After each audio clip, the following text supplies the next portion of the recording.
Você se lembra da voz angelical que deixou toda a América louca nas décadas de 1970 e 1980?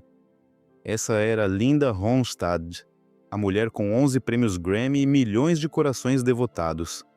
Mas poucas pessoas sabem que por trás das luzes do palco e dos sucessos atemporais, a vida privada de Linda estava cheia de mistérios chocantes. Romances de alto perfil com bilionários, até mesmo um candidato presidencial. Decisões ousadas que custaram partes de sua carreira. E um choque médico devastador que mudou sua vida para sempre. As fotos nunca vistas que você está prestes a assistir vão deixá-lo atordoado. Quer saber a verdade por trás da fama? Assista até o final.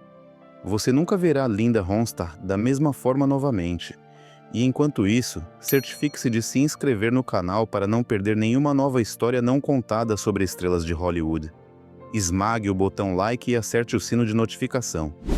Linda Ronstadt nasceu em 15 de julho de 1946 em Tucson, Arizona, em uma família com profundas raízes musicais. Seu pai, Gilbert, administrava um negócio de máquinas, mas também era um músico talentoso. Ele cantava canções folclóricas mexicanas tradicionais, com uma voz frequentemente descrita como uma mistura de Pedro Infante e Frank Sinatra. Tarde da noite, quando a família se reunia, Gilbert tocava violão e cantava. Todos ouviam. A pequena Linda absorvia cada melodia, cada letra, cada nota. Aos 14 anos, Linda estava confiante o suficiente para formar um grupo folclórico com seus irmãos, se apresentando em pequenos cafés ao redor de Tucson. Quando ela disse ao pai que queria ir para Los Angeles para se tornar uma musicista profissional, a reação de Gilbert não foi de orgulho, mas de medo. Ele entendia o lado obscuro da indústria da música. Sonhos jovens esmagados, talento drenado e descartado. Ele instou sua filha a pensar novamente, implorando para que ela não entrasse em um mundo tão implacável. Mas Linda já havia tomado sua decisão. Ela não se rebelou. Ela não discutiu. Ela simplesmente se manteve firme em sua escolha.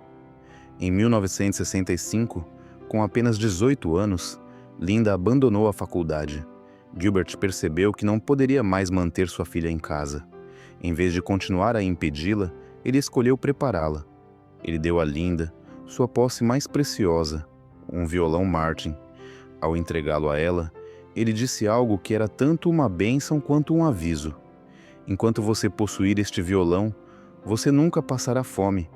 Não era uma promessa de riqueza, mas uma crença de que a música, se perseguida com honestidade e perseverança, poderia sustentar uma vida.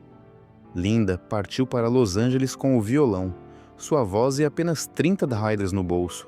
Sem contrato, sem conexões, sem plano de backup. Los Angeles a recebeu com uma dura realidade. Milhões de pessoas, milhares de músicos, todos perseguindo o mesmo sonho frágil. Seu amigo Bob Kimmel deixou que ela ficasse com ele. Mas a pequena casa já tinha apenas um quarto ocupado. Linda não tinha cama. Ela se espalhou pelo chão e dormiu debaixo da mesa de jantar. Anos depois, Linda explicou que escolheu dormir debaixo da mesa, porque se deitasse debaixo de algo, ninguém pisaria nela. Um pequeno detalhe, mas que diz tudo. A vigilância, o instinto de sobrevivência e a fragilidade de uma garota de 18 anos em uma cidade distante e desconhecida. As dificuldades forçaram Linda a fazer escolhas que eram tudo, menos românticas. Ela começou a compartilhar uma cama com Malcolm, o colega de quarto de Bob, não por amor, mas por necessidade. Nessas circunstâncias, a música se tornou sua única fuga. Bob e o guitarrista Kenny Edwards estavam procurando uma cantora. Quando Linda abriu a boca e cantou, tudo mudou. A partir daquele momento, os Stone Ponies nasceram. Eles trabalharam incansavelmente. Em apenas 15 meses, 3 álbuns foram lançados um após o outro. No entanto, o sucesso continuava a escapar deles. No vasto mar do folk rock, os Stone Ponies eram quase invisíveis, até que a canção Different Drum explodiu. As estações de rádio tocaram incessantemente. De repente, o nome da banda estava em toda parte, mas Linda entendeu que esse sucesso também era uma armadilha. Poderia confiná-la a um papel que nunca foi verdadeiramente dela. O que ela fez a seguir abriria a porta para uma das carreiras mais bem-sucedidas da história da música. Enquanto ainda fazia parte da banda, Linda começou a gravar álbum solo. Seu álbum de estreia, Hand-Sewn Homegrown, fez história como o primeiro álbum de country alternativo, gravado por uma artista feminina. Seu segundo álbum, Silk Purse, a decepcionou. No entanto, uma canção dele lhe rendeu sua primeira indicação ao Grammy. Essa indicação deveria ter sido um momento de alegria, mas em vez disso, aprofundou uma crise que estava fervendo há anos. Ela estava sendo reconhecida por músicas que não amava verdadeiramente, canções que careciam de poesia, muito distantes da música que seu pai costumava tocar. E essa crescente frustração artística a estava empurrando em direção a uma decisão ousada. As músicas que a indústria lhe enviava pareciam vazias. Elas careciam da profundidade que ela desejava. Mais tarde, Linda admitiu que simplesmente não estava recebendo boas músicas mais. Não como as que ela havia aprendido a amar. Ela acreditava que aquelas músicas mais antigas eram melhor estruturadas, mais ricas em poesia. Seu pai ainda ia vê-la se apresentar. Quando Linda lhe perguntou o que ele achava, Gilbert não evitou a verdade ou tentou confortá-la. Ele disse que não estava zombando ou negando seu talento. A música simplesmente não era para ele. Ele não pertencia àquele mundo. E assim, um paradoxo tomou forma. Linda estava subindo ao auge da fama, mas cantando músicas que o homem mais influente de sua vida não valorizava. Ainda mais preocupante, ela mesma estava começando a odiá-las. Esse conflito silencioso crescia a cada dia, lentamente corroendo seu espírito artístico. Mas ela continuou avançando porque o caminho já estava aberto e não havia espaço para hesitação. Na época, o gerente de Linda, John Boland, recebeu uma fita demo de um jovem baterista chamado Don Henley. As músicas não eram adequadas para Linda, mas quando ela ouviu Henley tocar ao vivo no Troubadour, ela imediatamente reconheceu seu talento, não a perfeição, mas o potencial. Linda decidiu contratar Henley para sua banda de turnê. Mais ou menos ao mesmo tempo, Glenn Frey, um rosto familiar na cena musical de Los Angeles, foi convidado a se juntar à turnê como guitarrista. O dinheiro estava apertado. Eles não podiam pagar quartos separados. Don Henley e Glenn Frey acabaram compartilhando o mesmo quarto de hotel noite após noite, cidade após cidade. Foi nesses espaços temporários, apertados e sufocantes, que algo mágico aconteceu. Os dois jovens começaram a escrever músicas juntos, afiando ideias, experimentando melodias. Sem luzes de palco, sem pressão da fama, apenas dois jovens músicos, um violão e ambição. Então, um dia, eles foram até Linda e disseram que estavam saindo para formar uma banda própria. Linda não tentou impedi-los. Ela entendeu aquele sentimento, a necessidade de encontrar sua própria voz. Ela os apoiou. Don Henley e Glenn Frey partiram e formaram os Eagles, uma das maiores bandas de rock da história. Poucas pessoas percebem que as origens dos Eagles remontam àqueles pequenos quartos de hotel em turnê com Linda Ronstadt, mas Linda também estava se aproximando de uma grande virada e isso superaria todas as expectativas. Em 1974, o álbum Heart Like a Wheel foi lançado. Foi o resultado de uma intensa luta por controle criativo, melhores músicas, produção mais refinada e música que realmente refletisse quem ela era. A resposta do público e da crítica foi quase imediata e explosiva. O álbum disparou direto para o número 1. Dois singles, You're No Good e When Will I Be Loved, dominaram a Billboard Hot 100 e se tornaram o som definidor de uma era inteira. Naquela temporada do Grammy, Linda foi homenageada como melhor vocalista feminina de country. Ela havia oficialmente entrado nas fileiras da superestrela. No entanto, por trás dos holofotes, Linda carregava um medo silencioso e constante, um que nunca a abandonou no palco.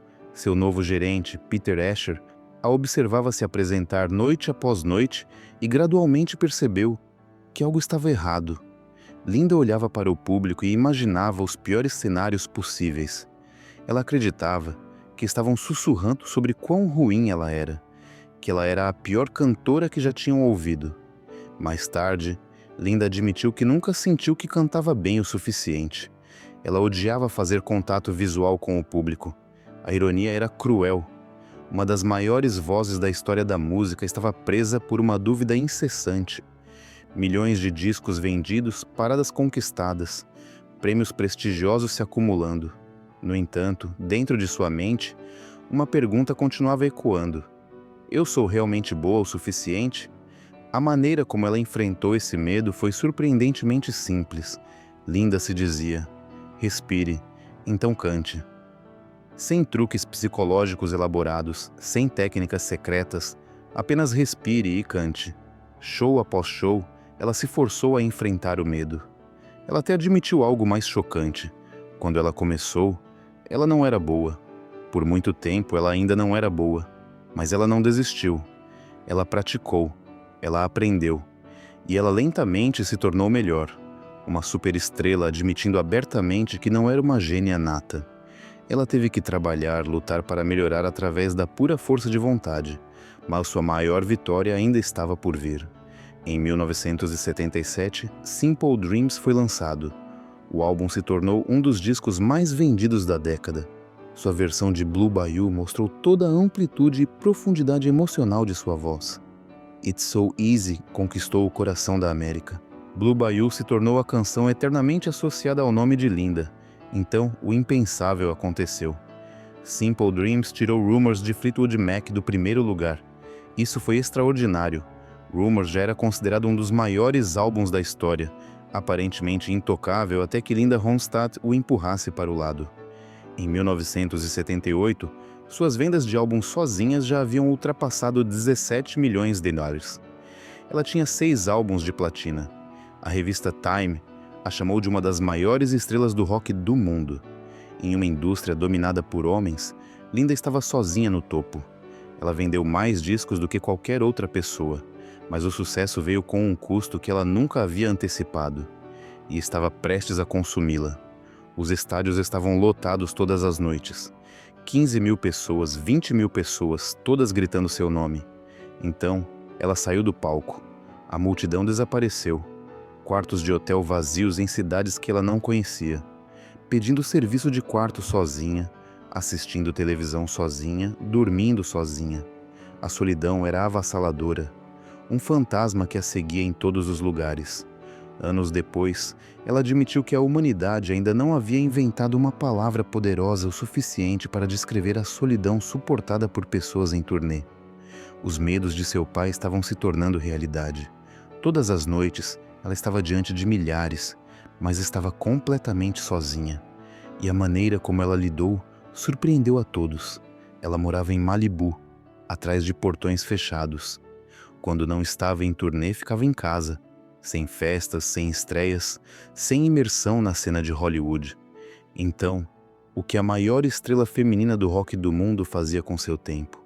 Ela se sentava e tricotava suéteres para seus futuros filhos. Mais tarde, ela explicou que era difícil encontrar suéteres de lã de verdade para crianças. Ela queria que seus filhos tivessem algo quente. A mulher que comandava estádios sentava em casa com agulhas de tricô e lã criando coisas simples, coisas que não tinham nada a ver com multidões ou câmeras. Ela disse que a fama a havia roubado da capacidade de observar outras pessoas porque elas estavam sempre a observando. Ela não gostava de ser incomodada enquanto comia, então se afastou completamente da vida social, lendo livros, tricotando, vivendo uma existência profundamente privada.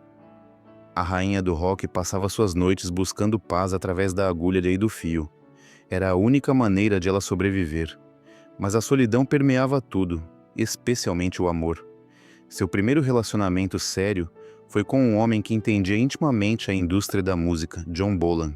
Ele era talentoso, visionário, e logo se tornou seu empresário. No início, tudo parecia perfeito. Eles se amavam, confiavam um no outro e decidiram morar juntos. Mas essa proximidade expôs as fissuras. Chamadas de trabalho soavam nos momentos errados. Reuniões interromperam jantares. A linha entre amor e trabalho se desbotou até desaparecer completamente. Ela não sabia mais se estava falando com seu amante ou seu empresário, discutindo com um parceiro ou negociando com um associado de negócios. A mágica se dissolveu na vida cotidiana. Eles terminaram. doloroso, mas continuaram trabalhando juntos porque, para Linda, a música importava mais do que qualquer desgosto pessoal. Depois disso veio J.D. Souther, um compositor que entendia profundamente o mundo em que ela vivia. Ele sabia como era estar no palco, conhecia a pressão de turnês intermináveis. Eles estiveram juntos por 2 anos escrevendo música juntos, compartilhando momentos raros que não pertenciam ao público. A canção Faithless Love nasceu diretamente desse relacionamento, mas a indústria deixa pouco espaço para a ternura. As agendas de turnê se estendiam, a distância aumentava, a pressão se acumulava. Viver no mesmo mundo não tornava as coisas mais fáceis, amplificava cada ferida. Ambos entendiam que a música tinha que vir em primeiro lugar, e essa mesma compreensão foi o que acabou com o amor. Em 1972, eles se separaram, ainda respeitosos, ainda amigos, mas a porta para o romance se fechou sem volta. Gradualmente, Linda chegou a uma amarga realização. O amor no mundo da música não é como o amor comum. As estradas de turnê desgastam cada vínculo. A fama distorce cada emoção. Então, ela conheceu Jerry Brown e, de repente, seu mundo se inclinou. Eles se conheceram em um pequeno restaurante em Hollywood. Jerry era disciplinado, claro, vivendo por estrutura e controle rígido. Após o caos da música, ele trouxe algo completamente diferente para ela: estabilidade. Eles começaram a namorar. Jerry subiu rapidamente e se tornou governador da Califórnia. De repente, Linda não era mais apenas uma estrela do rock. Ela era a mulher ao lado de um dos políticos mais poderosos dos Estados Unidos. A mídia seguia cada movimento deles. Câmeras estavam em toda parte, mas algumas pessoas notaram o que o público não viu. Quando ele estava com ela, Jerry se tornava diferente, engraçado, mais suave, revelando um lado profundamente humano que a política geralmente ocultava. O amor deles era real, mas seus mundos eram fundamentalmente opostos. A vida dela era caótica, constantemente em movimento sem um cronograma fixo. A vida de Jerry era planejada meses, até anos à frente, rigidamente ligada à estratégia e à imagem pública. Os dois extremos se atraíam, mas também lentamente se desgastavam. Jerry precisava de uma parceira para eventos políticos. Linda precisava de alguém que entendesse por que a música sempre vinha antes de tudo. Nenhum dos dois poderia se tornar o que o outro realmente precisava. Em 1979, eles se separaram com respeito mútuo e tristeza silenciosa. Mais tarde, Linda disse que o relacionamento ainda havia valido a pena. Algumas coisas valem a pena serem vividas, mesmo que não durem. Ela passou a namorar outras pessoas: Albert Brooks, Bill Murray, Aaron Neville. Cada relacionamento também chegou ao fim com o tempo.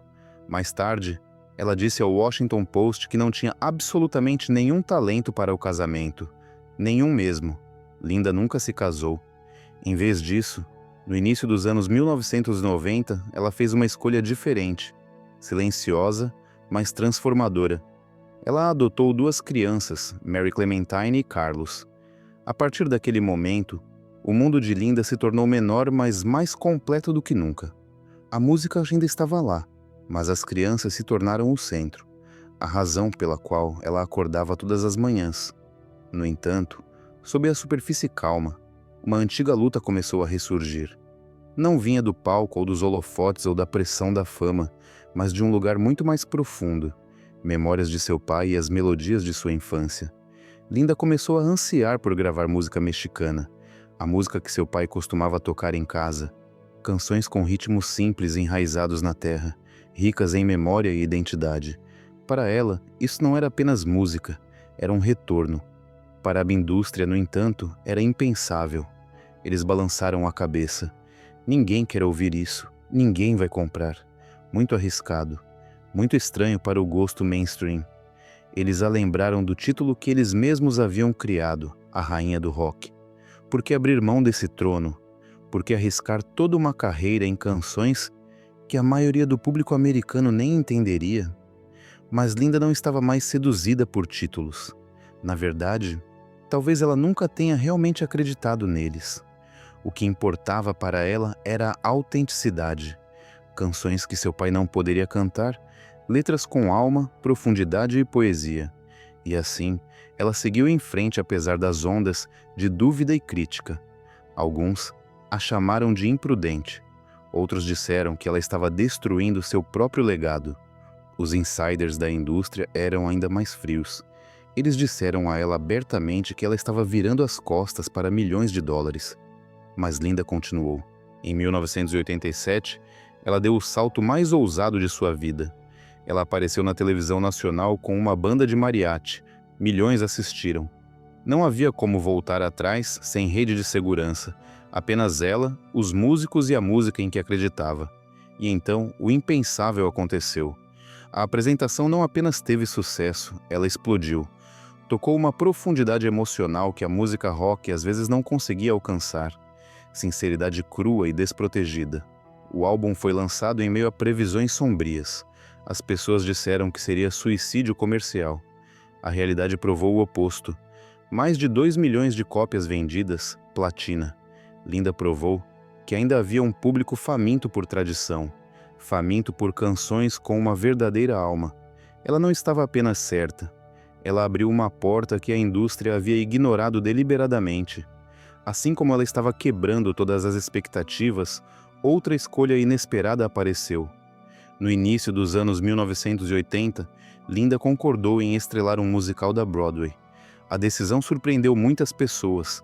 Rock para teatro musical. Esses eram mundos completamente diferentes. Mas para Linda, não era totalmente desconhecido. Seu avô havia estado conectado a esse trabalho décadas antes. De certa forma, estava em seu sangue. Ainda assim, a realidade estava longe de ser fácil. Linda sabia quase nada sobre a Broadway. Ela não estava acostumada com sua disciplina, suas regras, seus ritmos. Os primeiros ensaios foram um choque. Ao seu redor estavam artistas experientes, pessoas que viveram e respiraram teatro musical a vida inteira.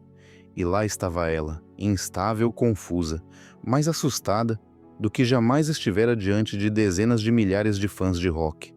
Mais tarde, Linda admitiu que desde o primeiro dia, todos sabiam que ela havia sido jogada em águas profundas, sem colete salva-vidas. Mas mais uma vez, ela fez a única coisa que sabia fazer. Ela respirou fundo e cantou. A produção se tornou um grande sucesso durando quase 2 anos. Uma indicação prestigiosa se seguiu. Um reconhecimento tardio, mas bem merecido. Por fora parecia que tudo que Linda tocava virava ouro, mas por dentro, o custo estava se tornando cada vez mais claro. A solidão continuava a crescer, e então algo cruel começou a se infiltrar. No início dos anos 2000, Linda percebeu que seu corpo estava mudando. Sua voz já não a obedecia. Ela tentou ignorar, tentou se adaptar, convenceu a si mesma de que era apenas cansaço. Mas em 2009, a verdade não podia mais ser negada. O diagnóstico veio, uma doença de progressão lenta, mas implacável. No começo, ela ainda conseguia se virar. Ela se ajustou, compensou, aprendeu a viver dentro de novos limites. Mas a doença não parou. Sua voz, a própria coisa que havia definido toda a sua vida, lentamente escapou de seu controle. Linda podia ouvir a mudança claramente. Cada vibração sutil, cada nota que saía do tom, o público ainda não havia notado, mas ela havia. E ela se recusou a ficar no palco simplesmente gritando em vez de cantar. Ela não queria pegar o dinheiro do público por algo que já não era mais música para ela. Em 2013, Linda Ronstadt fez um anúncio que enviou ondas de choque pelo mundo da música. Ela estava se afastando da música. Sua carreira de performances chegou ao fim. Aos 66 anos, sua voz caiu em silêncio. Os sintomas se tornaram mais severos. A doença de Parkinson não chegou de forma barulhenta. Veio em pequenos sinais e pouco a pouco foi tirando habilidades que a maioria das pessoas considera garantidas. Ouvir se tornou difícil. Andar exigia concentração. O equilíbrio já não era instintivo. Até o movimento de seus olhos começou a traí-la. A doença não apressou. Foi paciente, levando tudo embora em sua própria ordem. No entanto, em meio a essa perda, uma descoberta silenciosa surgiu. Não era alta, não era dramática, quase frágil. A música ainda estava lá, Não em sua garganta, não em um palco, mas em sua mente. Naquele lugar, as melodias permaneceram intactas, sem tremores, sem batidas perdidas, sem limites. Linda disse que ainda podia ouvir a música, ainda criá-la em sua cabeça. Ela apenas não conseguia encontrá-la da maneira que mais desejava na maior parte do tempo. Uma compositora presa dentro de seu próprio corpo enquanto o tesouro interior permanecia intocado. Então Linda falou uma verdade que força as pessoas a pararem e repensarem toda a sua carreira desde o começo. Uma verdade que vai contra toda a imagem pública já associada a ela. Ela nunca gostou de se apresentar, não se cansou disso. Não se esgotou eventualmente, mas nunca. Os estádios lotados, os aplausos, os gritos de seu nome, nada disso foi uma alegria. O que ela amava eram as cantorias na sala de estar, com alguns amigos, alguns entes queridos. Gravar era bom. O estúdio parecia seguro, mas o palco, as luzes, as multidões, sempre foi um lugar que ela teve que se forçar a entrar. É difícil imaginar uma mulher que preencheu arenas por 5 décadas odiando cada segundo no palco. Desde pequenos cafés em Tucson até seu último show em 2009, esse sentimento nunca mudou. Ela se apresentou não por um desejo de ser vista, mas pela música, pela arte, pelas canções. E mais profundamente ainda, pela esperança de encontrar melodias. Seu pai, o homem rígido e prático que a moldou, poderia respeitar. Pause e pense sobre isso.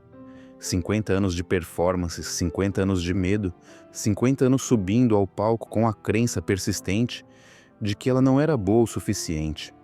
A doença de Parkinson, de uma maneira mais irônica, deu a ela algo que ela nunca havia permitido a si mesma: permissão para parar. Sem mais palcos, sem mais ter que superar aquele terror familiar antes de cada show, um alívio, quase um presente. E então, a história volta ao violão Martin em 1965, o presente que seu pai colocou nas mãos de uma garota de 18 anos com uma promessa direta, mas honesta. Você nunca passará fome. Ele estava certo. Aquele violão a alimentou em todos os sentidos da palavra. Não apenas financeiramente, embora a cifra de 130 milhões de dólares não possa ser negada, mas através de uma carreira de 5 décadas e um imenso legado, 11 prêmios Grammy, um Emmy, 3 American Music Awards, indução ao Rock and Roll Hall of Fame, as honras do Kennedy Center. Ela se tornou uma lenda. Ela provou que as mulheres poderiam dominar o rock and roll em uma época em que eram esperadas para ficar em segundo plano. Ela ajudou a lançar os Eagles. Ela trouxe a música folclórica mexicana para o mainstream. Ela conquistou a Broadway sem treinamento formal. Mas o aviso de seu pai também se tornou verdade. O preço foi a solidão. Quartos de hotel idênticos em cidades que se confundiam umas com as outras. Relacionamentos quebrados pela distância das turnês e as exigências brutais da fama. Ser reconhecida em todos os lugares, mas nunca verdadeiramente compreendida. O medo de palco que nunca desapareceu. E anos passados escondida atrás de portões em Malibu. Tricotando suéteres, lendo livros, buscando paz longe das multidões que a amavam, mas nunca a conheceram verdadeiramente. Agora, aos 79 anos, ela vive em São Francisco com seu filho Carlos. Não é mais o Tucson de sua infância, nem o Los Angeles da ambição e pressão. É um lugar intermediário, um espaço onde Linda pode simplesmente ser uma mãe, uma mulher que quase completou sua jornada, em vez de um ícone da música. Mary Clementine e Carlos, os 2 filhos que ela adotou, são a família que ela construiu com suas próprias mãos, em uma vida que nunca incluiu casamento, mas nunca faltou amor. Ela nunca encontrou um parceiro de vida que pudesse caminhar ao lado do caos de uma carreira que era grande demais, implacável demais. No entanto, essa ausência se tornou parte de seu legado. As performances terminaram. As gravações acabaram. Os estádios, uma vez preenchidos com seu nome, agora são memórias. O mundo tem novas rainhas do rock, mas a música de Linda nunca desapareceu. Ela vive em sua mente, nos corações daqueles que uma vez a ouviram cantar, em milhões de discos guardados como relíquias, e na profunda influência que ela deixou em gerações de artistas que a seguiram. Linda trocou um tipo familiar de felicidade por algo extraordinário. Ela não escolheu o casamento. Ela não escolheu a estabilidade. Ela escolheu a música, os holofotes, e aceitou uma vida ao lado da solidão, do medo de palco e de uma autocrítica tão persistente que era quase paralisante. Quando perguntada se valeu a pena, ela nunca ofereceu longas filosofias. Ela simplesmente disse que viveu plenamente. O violão Martin que seu pai lhe deu todos aqueles anos atrás manteve sua promessa simples. Ela nunca passou fome. Aquele violão lhe deu uma carreira que durou décadas. Ele lhe deu a liberdade de cantar música folclórica mexicana quando a indústria a chamava de imprudente. Ele lhe deu a coragem de subir em um palco da Broadway quando ela mal sabia o que estava prestes a enfrentar. Mas seu pai, Gilbert, viu algo mais também. Ele entendeu que o sucesso na música sempre exige um preço, um que não pode ser medido em dinheiro ou prêmios. O caminho é profundamente solitário. Relacionamentos são frágeis. A insegurança nunca desaparece completamente, mesmo no topo. Performar é sempre assustador, mesmo para os melhores do mundo. Ainda assim, ele lhe deu o violão. Porque às vezes, as pessoas que mais nos amam são aquelas que nos entregam as ferramentas para perseguir nossos sonhos, mesmo quando sabem que esses sonhos nos machucarão, mesmo quando desejam que escolhemos um caminho mais seguro, mesmo quando podem ver claramente a solidão esperando no final do caminho. Em 1965, Linda levou aquele violão para Los Angeles. Ela tinha 18 anos, $30 no bolso, uma bênção hesitante de seu pai, um sonho maior do que a cidade de onde veio. Ela dormiu sob uma mesa de jantar em uma casa apertada, se preparando antes de cada performance com um mantra simples. Respire e cante. Ela viu músicos que contratou saírem para formar outra banda lendária.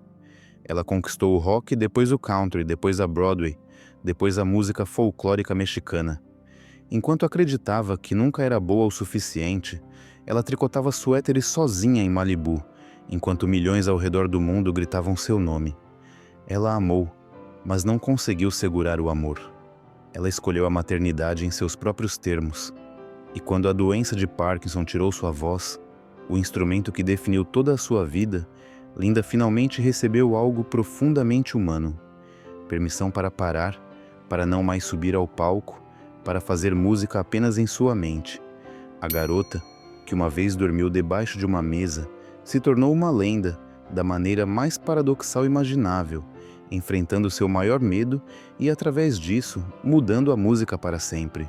Obrigado por assistir. Se você gostou deste vídeo, fique comigo. Inscreva-se no canal, deixe seu like e ative as notificações para não perder novos vídeos sobre as estrelas de Hollywood. Até o próximo vídeo.